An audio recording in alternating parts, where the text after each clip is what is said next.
Welcome back, Savages, to another video. So I'm a huge fan of Milwaukee tools, but what I'm not a fan of is registering their items on their website for the warranty. So overall, I've got nothing bad to say about Milwaukee and the build quality of their tools. It's just when you buy an item and you want to register it on their website, there's a number of key bits of information you need to register, and it's not always that clear. So this is the actual label on the bottom of an M12 HP5 ampere battery, and the three bits of key information you're going to need is number one, the tool number, often referred to on their website as the code, and it's this number right here. The second thing you're going to need is the serial number, which is this last set of 7 digits just here. And thirdly, it's a production code, which is 6 digits, and it's just before the serial number right there on the battery. Once you've got those three bits of information, we can then go ahead with the registration process. So here we are on the dashboard of the Milwaukee website. If you don't have a login account, you'll need to go ahead and register that before you can do this. From here, look under Warranty and Registration and click on Register Tools. Scroll down, and in this section, we're going to click a battery. So there's 9 steps in total. So step number 1, it says New Accessory. It asks you to select the dealer of the country where you bought it. Click on Next. Then enter the name of the dealer where you purchased the item from. So I'm just going to go ahead and do that. Once you've selected the dealer name, click on Next. So this is where it gets really confusing. On here it just says code. It doesn't tell you whether it's a product code or anything like that. It just says code. If you hover above the question mark just here, it just says refer to the plate on the left. Now you can change the label. There's 4 different labels to choose from, but I just didn't find them very intuitive. So from the example that we did earlier on, in here we need to enter number 1, which is a tool number code. So go ahead and enter that code just here, and it should hopefully do a lookup for you.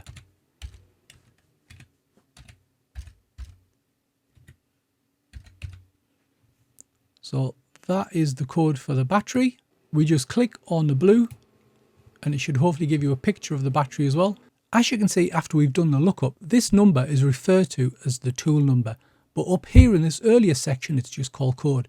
Really, they need to match this up so you know what you're looking for. So anyway, it's found the correct battery. So we're just going to click on Next.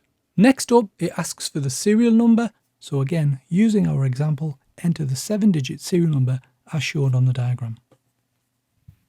And thirdly, enter the 6-digit production code.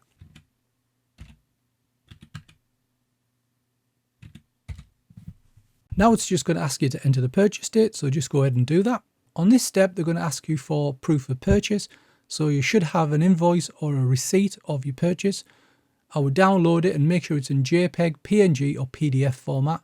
You just click on Choose File and select it from your computer. In my case, it was a PDF, so I've just attached it here and I'm going to click on Next. In this section, you can add some comments, so perhaps we can give them some feedback on the registration process to make it a bit more clearer. If we hover above the question mark, it just says this will be seen by all Milwaukee organisation. Step number 9 is the final step, which just summarises the information. So you've got the actual tool right there, the serial numbers just over here, and the purchase date is on there as well. Then you'll have your dealer information just here and any comments you put in there. Once you've done that, click on Validate and it should say in progress.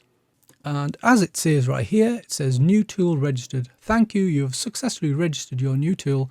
A confirmation email has been sent to your mailbox. Please keep it safe. If we now click on View Registered Tools, you should see it in your list here. So there you go, Savages. If you've purchased a Milwaukee battery, I hope this video has given you the guidance on what information you need from the battery to register it on their website. I'll leave links in the description where you can buy this battery and also where you can register the warranty. If you have any questions, please let me know in the comment section below. Otherwise, please subscribe, like and share. Thanks for watching, and I'll see you, Savages, on the next one.